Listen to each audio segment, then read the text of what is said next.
시청자 여러분 안녕하십니까? 헬로티비 뉴스입니다. 15일 0시 기준 인천 지역의 코로나19 신규 확진자 수는 2만 445명입니다. 이틀 만에 다시 2만 명대로 늘어난 건데요. 코로나19 관련 사망자도 10명 발생했습니다. 서구의 요양병원 두 곳은 새롭게 집단 감염으로 분류됐습니다. 두 요양병원 모두 동일 집단 격리 중입니다. 인천의 감염병 전담병상 가동률은 42.6%, 중증 환자 전담병상 가동률은 63.2%를 기록 중입니다. 15일 0시 기준 경기 지역의 코로나19 신규 확진자 수는 10만 2,984명인데요. 코로나19 관련 사망자도 82명 발생해 역대 최다를 기록했습니다. 경기 지역의 재택치료자 수는 39만 1,801명입니다. 경기 지역의 감염병 전담병상 가동률은 52.6%, 중증 환자 전담병상 가동률은 62%입니다. 코로나19 확진자가 연일 30만 명대를 기록하고 있습니다. 관련 사망자도 일일 200명을 넘어서고 있는데요. 오미크론의 정점 시기와 방역 정책 변화에 대해서 이야기를 나눠보겠습니다. 네, 인제대 백병원 가정의학과의 김경우 교수를 연결해 보겠습니다. 교수님 안녕하십니까? 네, 안녕하세요. 네, 방역 당국이 23일을 전후로 코로나19 유행이 정점에 도달한 뒤에 기세가 꺾일 수 있다는 전망을 내놓았습니다. 이에 대해서 어떤 의견이십니까? 네, 감염 확산세를 나타내는 감염 재생산 지수는 지난주에는 1.29로 2주 전에 1.30과는 이제 큰 차이가 없어서 아마 당분간 현재 확산세가 유지될 것으로 보이는데요. 주간 확진자 수도 200만 명 이상 발생하고 있어서 곧 누적 확진자 수도 거의 1,000만 명 가까이 될 것으로 예상이 됩니다. 질병청의 예측처럼 3월 23일 전후에는 감소세가 시작될 것으로 예측되고 있는데 여러 가지 변수가 있고 또 과연 감소세 전에 그 정점을 일평균 몇 명까지 발생할 것인가가 우리가 의료 대응 체계가 과연 감당할 수 있을지 이것이 가장 큰 문제가 될 수 있겠습니다. 네, 이런 가운데 오는 21일부터 개편될 사회적 거리두기에 대한 관심도 높습니다. 자, 사실상 이른바 위드 코로나에 가까운 방역 완화가 이루어질 거란 전망도 나오는데요. 어떻게 보고 계세요? 네, 그렇습니다. 거리두기의 갑작스러운 또 큰 폭의 완화는 정점의 높이를 더 높게 하고 또 감소세의 시작을 더 늦출 수가 있기 때문에 단기간에 중환자 발생의 쏠림을 유발할 수 있어서 의료적인 피해뿐만 아니라 우리가 사회적인 필수 기능을 유지하기 위한 사회 시스템 유지에도 피해가 증가될 수가 있겠고요. 또 최근에 이제 아무래도 등교 계약으로 인해서 학생 간 감염이 증가하고 학생을 통한 또 가족 간 감염이 증가할 가능성이 있겠고요. 또 오미크론의 하위 변종인 BA2가 또 우세종화되면서 유행 확산이 더 높아질 가능성이 있기 때문에 거리두기 완화에는 매우 신중해야 될 것 같고요. 다만 우리가 이제 확진자의 감소세가 시작이 되고 또 2, 3주 지나서 우리가 의료 대응 체계라든지 사회적 대응 체계가 감당 가능한 수준으로 확진자가 감소한 이후에 그리고 무엇보다도 현재 요양병원이라든지 또 면역 저하자 대상으로 4차 접종이 시행되고 있고 또 5에서 11세 어린이들의 예방접종이 지금 시작하려고 하고 있기 때문에 그리고 또 12세에서 17세 3차 접종까지 지금 준비하고 있는 시점이라서 이러한 예방접종이 어느 정도 진행된 이후에 우리가 이러한 취약군을 좀 보호하면서 서서히 방역 완화를 진행하는 것이 피해를 최소화할 수 있을 것으로 생각됩니다. 네, 교수님, 이런 가운데 이달 31일부터 만 5세부터 11세까지 백신 접종이 가능해지는데요. 부모님들 입장에서는 여러 가지 고민이 있을 것 같습니다. 관련해서 한 말씀 부탁드리겠습니다. 네, 소아들이 오미크론에 안 걸리면 제일 좋겠지만 지금 유행 상황으로는 걸릴 것이냐 아니면 백신 접종을 할 것인가 이제 둘 중에 하나를 선택해야 되는 상황이 될 수밖에 없겠고요. 둘 중에 한 가지를 선택해야 된다면 당연히 백신 접종을 선택하는 것이 안전한 상황이 되었다고 할 수 있겠습니다. 하지만 또 이미 한번 걸린 경우에는 건강한 소아 같은 경우에는 접종을 권하지 않고 또 고위험군 소아 같은 경우에는 한번 걸렸다고 하더라도 두 번의 기초 접종을 마치는 것이 필요한 상황이 되겠습니다.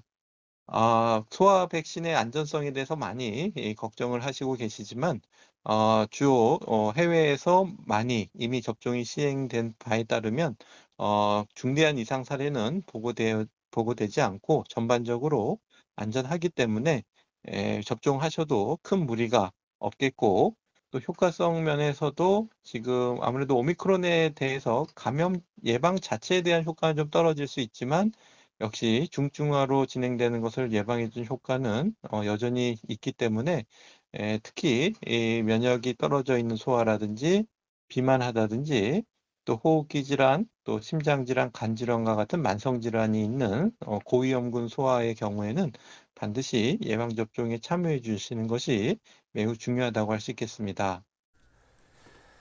네, 말씀 고맙습니다. 인제대 백병원 가정의학과 김경우 교수였습니다.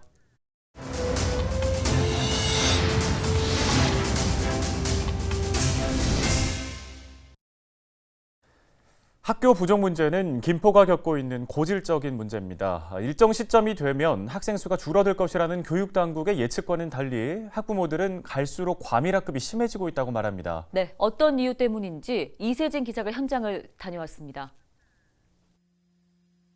교육지원청은 2021년쯤 학생 수가 정점을 찍고 향후 줄어들 것이라고 예측했습니다. 21년에 이제 정점을 찍고서 감소할 거라고 생각돼서 그때까지는. 그렇다면 2022년 과밀학교는 사라졌을까?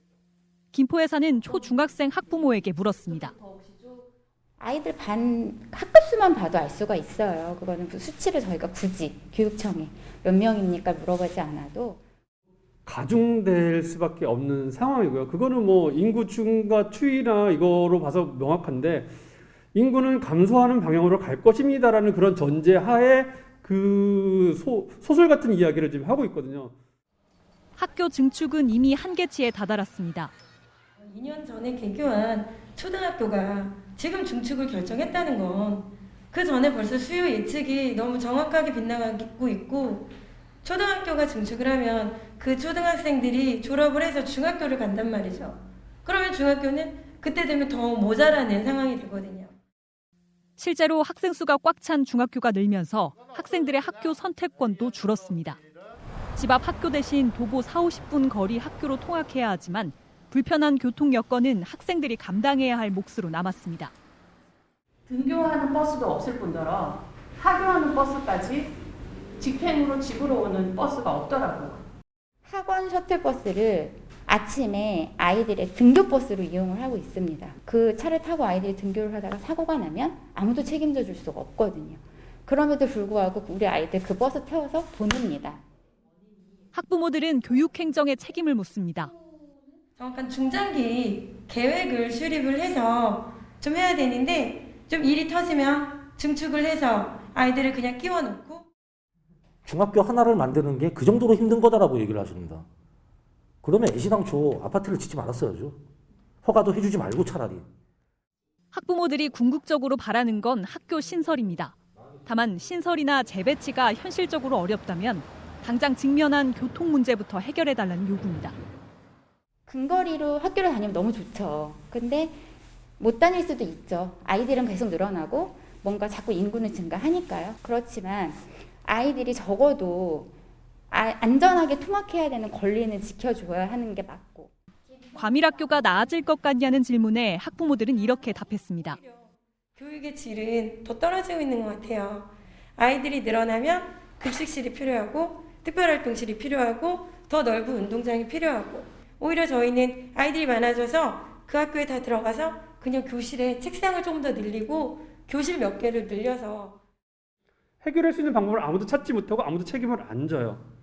근데 실제로 법으로 보장된 아이들의 학습권이라든지 통학의 안전에 대한 그런 보장된 그런 권리들을 침해받고 있는 아이들이 존재하고 있다는 게 제일 큰 문제고요.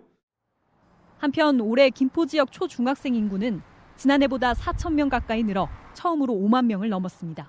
헬로티비 뉴스 이세진입니다.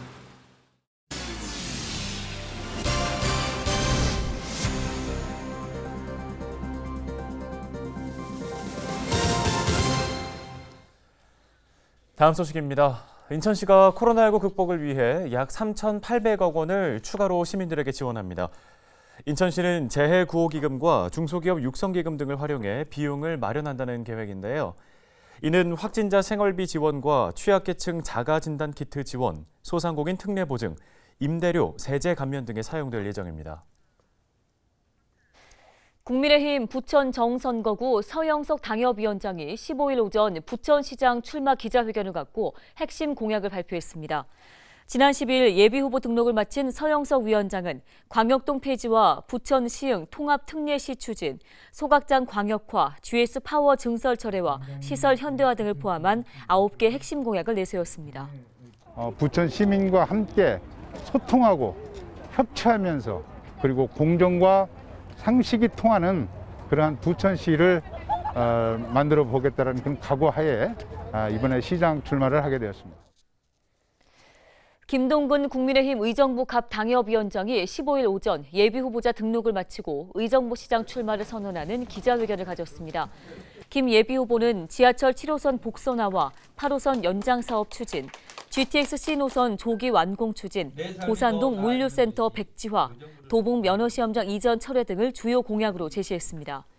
김동근 예비후보는 경기도 행정 2부지사와 의정부시 부시장, 수원시의 부시장 등을 역임했으며 국무총리실에서도 근무한 바 있습니다. 저 김동근이 의정부시 정권 교체를 이루어내겠습니다. 이를 통해 시민 여러분과 함께 의정부를 경기 북부를 넘어 대한민국에서 제일 살기 좋은 도시, 내 삶이 더 나아지는 도시를 만들겠습니다. 감사합니다. 국민의힘 안상수 전 인천시장이 인천시장 선거 출마를 선언했습니다. 안 전 시장은 15일 인천시청에서 기자회견을 갖고 인천시장 출마를 공식화했습니다. 과거 인천시장으로 재임하던 시절 인천 시민들과 인천의 역사를 한 줄 한 줄 써내려갔던 그날을 생생히 기억한다며 안상수의 최종 목표였던 지역 균형 발전을 깔끔하게 마무리하겠다고 강조했습니다. 안상수 전 시장은 재선 인천시장과 3선 국회의원을 지낸 바 있습니다. 시민 여러분, 인천의 출발선을 과감하게 그었던 저 안상수가 책임지고 마지막 꼬림까지 하겠습니다. 그리고 또 다른 새로운 인천의 미래를 위해 우리 미래 세대를 위해 인천의 먼 훗날까지 디자인하겠습니다. 이대영 경인교대 교수가 인천시 교육감 선거 출마를 공식화하며 예비후보 등록을 마쳤습니다. 이 예비후보는 15일 인천시 교육청 본관 앞에서 기자회견을 갖고 정치적인 교육감이 아닌 교육 전문가로서 인천 교육을 변화시키겠다고 밝혔습니다. 출마 자리에서 공정하고 올바른 교육 정책과 학교에서 아이들의 하루를 책임지는 보육과 교육, 안전한 배움터에서 미래를 꿈꿀 수 있는 교육, 우리 삶에 희망을 주는 교육 정책 등의 공약을 제시했습니다.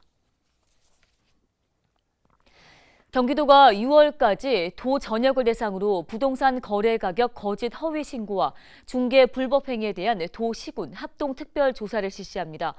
조사 대상은 해당 지역 부동산 거래 신고 내역 가운데 세금 탈루, 주택담보대출 한도 상향을 위한 거래 가격, 과장, 축소 등인데요. 투기과열지구, 또 조정 대상 지역 주택거래의 자금 조달 계획서에 기재된 자금 출처 내역도 조사 대상입니다. 또 3억 원 이상 주택 취득 미성년자, 9억 원 초과 고가주택을 매입한 30세 미만자, 대출 없이 기타 차입금으로 거래한 건을 집중 조사한다는 예정입니다. 경기도가 집중호우에 따른 산사태 발생 등 산림재해를 막기 위해 올해 78억 원을 들여 사방사업을 추진합니다. 도가 추진하는 사방사업은 올해 산사태 취약지역과 인명재산 피해가 우려되는 생활권 주변을 중심으로 용인시 등 18개 시군이 대상입니다. 예산은 78억 원으로 지난해보다 22억 원 늘어났습니다. 도는 우기 전인 6월 말까지 사방사업을 마무리할 계획이라고 밝혔습니다.